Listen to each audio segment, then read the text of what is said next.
So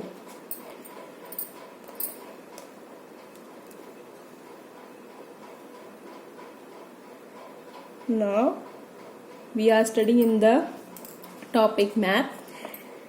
This is the political map of India, जिसमें कि हम डीप स्टडीज कर सकते हैं. A curved surface cannot be shown accurately on a paper as a paper has a flat. Curved जो area है वो paper में शो नहीं हो सकता है क्योंकि पेपर जो है एक फ्लैट सरफेस होता है. Accurately on the paper or as a flat surface. And orange is a rough example of the earth. जैसे कि ऑरेंज जो है एक रफ एग्जाम्पल है अर्थ का. ऑरेंज मीन्स ऑरेंज देखा होगा आपने संतरा.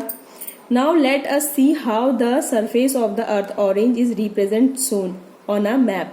Make 2 points on the orange.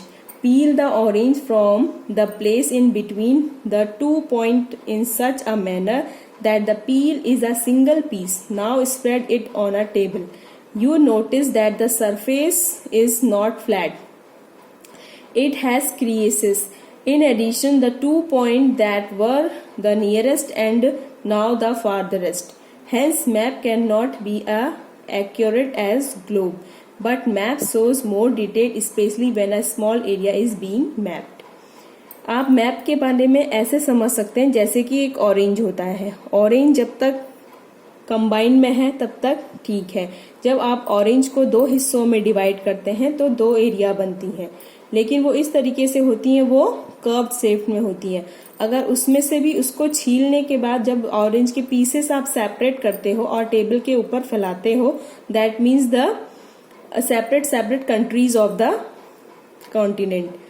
But आप उसके बारे में डिटेल नहीं पढ़ सकते क्योंकि वो ऑरेंज के पीस जो है कर्व शेप में होते हैं और फ्लैट सरफेस में कोई भी कर्व चीज जो है इजीली आपको दिखाई नहीं देती क्योंकि उसका एक हिस्सा दिखाई देता है, एक हिस्सा नहीं दिखाई देता. इसीलिए जो है ग्लोब और मैप जो है एक्यूरेट तो नहीं होते हैं बट कुछ हद तक जो है उसके नियरेस्ट होते हैं. इसीलिए जो है मैप और जो ग्लोब है हम एक्यूरेट एक्सप्लेनेशन तो नहीं बोल सकते, लेकिन हाँ कुछ हद तक जो है इजीली हम उसको अंडरस्टैंड कर सकते हैं ग्लोब के मैप से और मैप के हेल्प से. Types of map. कितने तरीके के मैप्स होते हैं? There are different types of map. Each map gives different kind of information. जो कितने तरीके के मैप होते हैं? Types of maps. कितने तरीके के मैप्स होते हैं? पहला है पॉलिटिकल मैप, दूसरा है फिजिकल मैप. 2 तरीके के मैप होते हैं. पॉलिटिकल मैप ऑफ इंडिया यहाँ पे दिया गया है और फिजिकल मैप ऑफ इंडिया आपको आगे दिया गया है. पॉलिटिकल मैप में आप किसे कहते हैं? क्या देखते हैं पॉलिटिकल मैप में आप? These maps define or shown political boundaries of countries, states, cities and other political division. Political maps में आप वही पॉलिटिकल चीजें देखते हैं जो कि बाउंड्रीज को सेपरेट करता है, हमारे बॉर्डर्स को सेपरेट करता है और हमारे स्टेट्स को सेपरेट करता है और सिटीज को सेपरेट करता है. जो मेन बॉर्डर्स होते हैं, मेन बाउंड्रीज होती हैं कंट्री की, जो उसे शो करता है उसे हम पॉलिटिकल मैप कहते हैं. और फिजिकल मैप में आप डिटेल्ड स्टडी करते हैं उसके सिटी के अंदर क्या है, सिटी के अंदर कहाँ पर मार्केट है, कहाँ पर माउंटेन है, कहाँ पर प्लेन्स है, कहाँ पर वाटर बॉडीज है, कहाँ पर तुम खेती कर रहे हो, कौन से एरिया में कौन सी खेती की गई है, वो सारी चीजें जो है फिजिकल मैप में आती हैं. These maps shows physical features like mountain, valley, plains, plateaus, river and other water bodies. Beside these are the map that shown crops grown, minerals found in various places, rainfall in different areas, industries, population, transport, soil, natural resources, forest and wildlife. ये सारी चीजें जो हैं physical map में दिखाई देती हैं. और पॉलिटिकल मैप में सिर्फ आप स्टेट को आइडेंटिफाई करोगे, जैसे ये Gujarat, this is the Rajasthan, this is Madhya Pradesh, Maharashtra, और ये हमारा बॉर्डर है पाकिस्तान के साथ, ये हमारा चाइना के साथ, this is Nepal, this is bay of Bengal, this is Myanmar. ये सारी पॉलिटिकल चीजें जो है, पॉलिटिकल चीज जो सेपरेट करती हैं एक स्टेट से दूसरे स्टेट को, एक बाउंड्री से दूसरी बाउंड्रीज को, एक कंट्री से दूसरी कंट्रीज को, ये सारी चीजें जो है पॉलिटिकल मैप में पढ़ते हैं, जो पॉलिटिकल तरीके से शो होती है. और फिजिकल मैप में हम ये चीजें पढ़ते हैं जिसमें कि हम डिटेल स्टडी पढ़ते हैं कि एक कंट्री के अंदर, जैसे एक कंट्री के अंदर एक स्टेट है मध्य प्रदेश, तो हम मध्य प्रदेश के अंदर डीप स्टडी करेंगे जब कि कहाँ पर मध्य प्रदेश में पहाड़ है, कहाँ पर नदी है, कहाँ पर खेती हो रही है, कहाँ पर कौन सी खेती हो रही है, मध्य प्रदेश में कौन से मिनरल्स पाए जाते हैं, मध्य प्रदेश की पॉपुलेशन क्या है, उनकी ट्रांसपोर्ट लाइन क्या है, कौन सी सॉइल फर्टाइल है, कहाँ पे फॉरेस्ट है, वाइल्ड लाइफ है। इतनी डिटेल स्टडी जब हम किसी स्टेट की करते हैं किसी मैप के थ्रू, तो वो मैप जो है फिजिकल मैप कहलाया जाता है।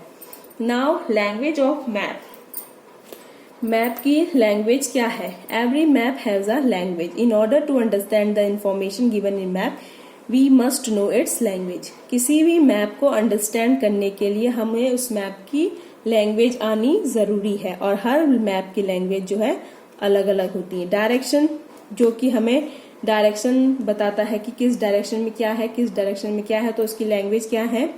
देयर आर 4 मेन डायरेक्शन, जो है 4 मेन डायरेक्शन होती हैं, जो कि north, south, east and west. East, west, north, south, ये 4 मेन डायरेक्शन होती हैं। इनकी सब डायरेक्शन क्या होती हैं? देयर आर 4 सब डायरेक्शन, जो कि नॉर्थ ईस्ट, साउथ ईस्ट, ये अभी तो ईस्ट, वेस्ट, नॉर्थ, साउथ, सिर्फ आपने 4 डायरेक्शन पढ़ी। फिर इन दोनों के बीच का हिस्से को क्या कह देते हैं हम? साउथ ईस्ट के नाम से या नॉर्थ साउथ के नाम से। नॉर्थ ईस्ट, साउथ ईस्ट, ये जो पॉइंट होते हैं ये इनकी सब डायरेक्शन कहलाती है। बेसिकली मेन जो है 4 डायरेक्शन होती है, ईस्ट, वेस्ट, नॉर्थ, साउथ, और 4 ही उनकी सब डायरेक्शन होती है। North east, south east, north waste and south west is the sub direction. इसी के हिसाब से हम मैप की स्टडी करते हैं। ये यहाँ पर आपको डायरेक्शन दिया गया है, डायरेक्शन का आपको डायग्राम दिया गया है, जो मेन है। East, west, north, south is the main direction, and north east, north west, south west, south east is the sub direction of the map. और इसी के थ्रू से हमारा ट्रांसपोर्ट भी होता है, और इन्हीं डायरेक्शन की वजह से हमारा मूवमेंट भी होता है। इन्हीं के डायरेक्शन के थ्रू से हम सारा का सारा मैप जो है एक्सप्लेन करते हैं और अंडरस्टैंड करते हैं। The direction on the map are also shown by an arrow which is marked as N. This indicates the north direction in it easy to find other direction. Once you know where the north lies, all maps shown the same method to the shown direction. Look at the figure given alongside to understand the main direction and sub direction. जैसे कि अभी आपको explain किया गया है कि इस diagram के थ्रू आप इजीली अंडरस्टैंड कर लेंगे कि कौन से हमारे मेन डायरेक्शंस हैं, कौन से सब डायरेक्शन है, और इसी डायरेक्शन के हिसाब से आप अंदाजा लगा लेंगे कौन सी सिटी कहाँ पर है, कौन सा शहर कहाँ पे है। ये जो है हमारे डिटेल स्टडी करने के काम आता है। ये हमारी मैप की लैंग्वेज होती है। And this is the scale with the help of which we have to understand the measuring part or measurement of the surface area of the map. Scale. All maps are drawn to scale. This is because all maps drawn are not as large as the area they depict. Let us take an example. सारे के सारे जो है maps जो है हम scale के through से ड्रॉ करते हैं, और स्केल के थ्रू से ही उसकी एरिया को मेजरमेंट करते हैं। इसीलिए हमें जो है स्केल की जरूरत पड़ती है किसी भी मैप को अंडरस्टैंड करने के लिए और उसके एरिया को मेजर करने के लिए। ये हमारी स्केल है, इसकी हेल्प से ही हम मैप का स्टडी करते हैं। जैसे कि यहाँ पर एग्जांपल है, to draw a map of a market place measuring 800 metre by 600 metre, it becomes very convenient if 10 metre is represented by 1 centimetre, so that the map is just 80 centimetre by 60 centimeter. The scale would state 1 centimeter is equals to 10 meter. The ratio between the distance on the ground and the distance on the map is known as the scale of the map. Map के distance और ground के distance को ही हम इस map की scale के नाम से जानते हैं। जैसे कि हमने किसी मैप में कोई एरिया का अगर हमने मेजरमेंट करना है, और हमने कोई मैप का जो है मान लो मध्य प्रदेश है और उसकी एरिया को मेजर करना है, उसकी एरिया में हमने मार्केट प्लेस बनानी है, ये एरिया है और हमने इतने पोर्शन में जो है मार्केट बनानी है, तो हम ये मेजर करेंगे कि 800 मीटर से लेके 600 मीटर का उसका एरिया होना चाहिए, लेकिन हम अपनी इजी के लिए क्या कहते हैं, एक 10 मीटर के हिस्से को 1 सेंटीमीटर के नाम से डाल देते हैं ताकि हमारे लिए इजी हो सके। तो इट मीन्स जब एक 10 मीटर का 1 सेंटीमीटर है तो 800 मीटर का जो है 80 सेंटीमीटर बाय 60 सेंटीमीटर, इस हिसाब से हम इतनी पोर्शन को जो है काउंट कर लेंगे हमारा मार्केट प्लेस के हिसाब से। और ये हमारा जो कि हमारे मैप स्केल की मैप को दर्शाता है। और the ratio between the ground का रेशियो और मैप के डिस्टेंस को जो शो करता है उसे हम स्केल ऑफ द मैप कहते हैं।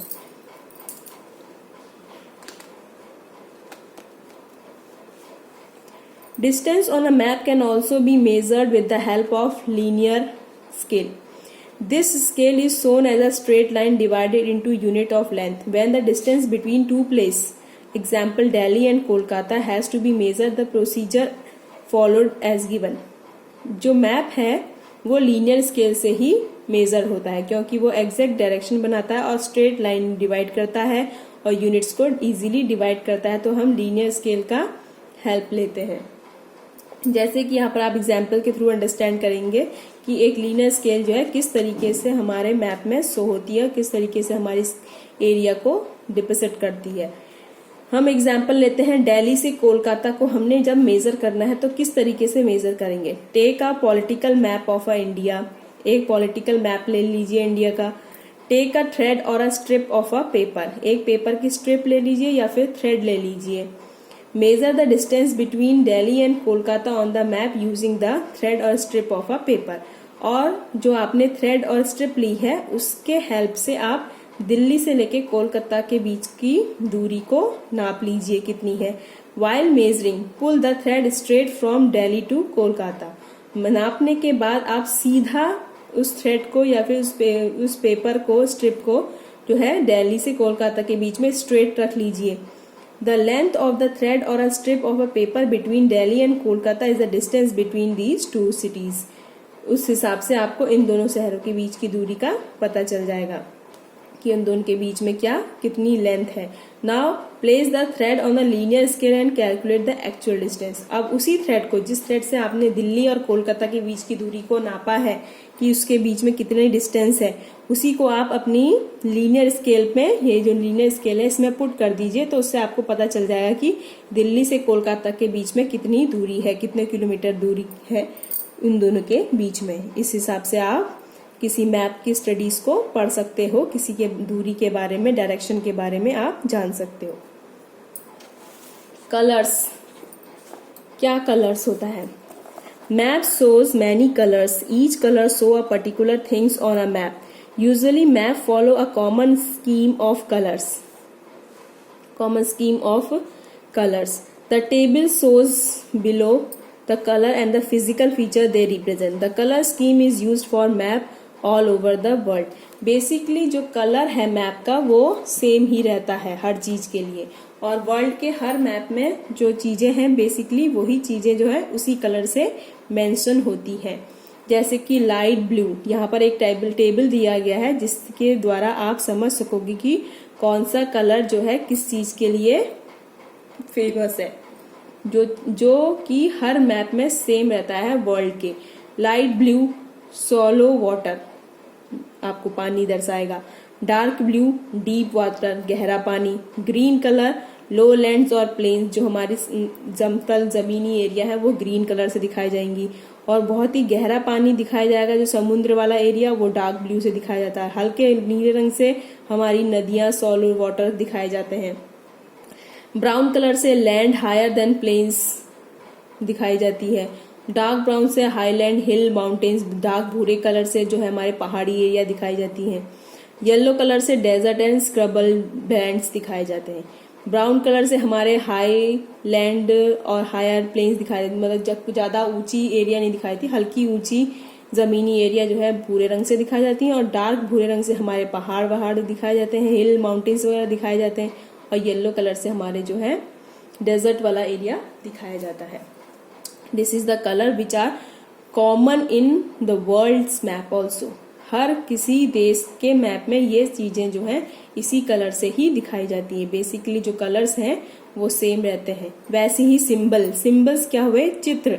मतलब ये चित्र जो है किस चीज को दिखाता है, ये चित्र जो है किस चीज को दिखाता है, वो ये चित्र भी जो है और ये कलर जो है हमें इजीली हमको हेल्प करता है कि हम मैप की स्टडी और ग्लोब की स्टडी जो है अच्छे से कर सकें।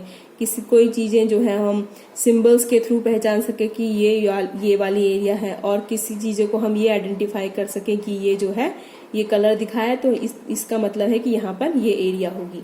Symbols. Every map has a key. This key consists of symbol and color used in a map and what they depict. A map is not a large enough to show mountains, lakes, river, bridge, temples and railway tracks. Various signs and symbols are used to give information. For example, a black dot is used to show a well or a tank, and the land boundaries of a country is shown by a thick dashes.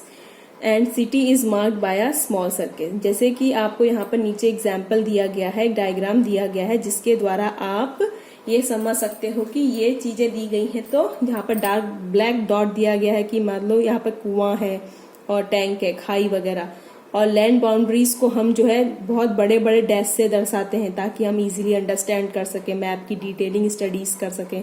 और किसी शहरी इलाके को दिखाते तो small circle के रूप में हम काउंट करते हैं। जैसे कि यहाँ पर दिखाया गया है, टाउन और विलेज को यहाँ पर स्ट्रेट लाइन में ग्रीन कलर से दिखाया गया है। ब्रिजेस बनाई गई हैं तो उसके लिए ये सिंबल है। स्ट्रीम्स के लिए ये ग्रास और छोटी मोटी घास और झाड़ियां हैं, उसको हम छोटे मोटे ग्रीन कलर से दिखाते हैं। फॉरेस्ट बड़े बड़े पेड़ बना के। पोस्ट ऑफिस है तो पीओ के नाम से। चर्च है तो उसका सिंबल बना देते हैं प्लस के साइन से। वेल, कुआं और टैंक है तो उसको हम डार्क ब्लैक डॉट से दर्शाते हैं। वैसे ही फोर्ट है तो इस तरीके से। टेम्पल है तो टेम्पल का हम सिंबल बना लेते हैं। रेलवे ट्रैक को हम इस तरीके से शो करते हैं। There are the so many symbols plotted on a map, so with the help of these colors or with these symbols we easily understand the map. So hence we must realize the importance of a map.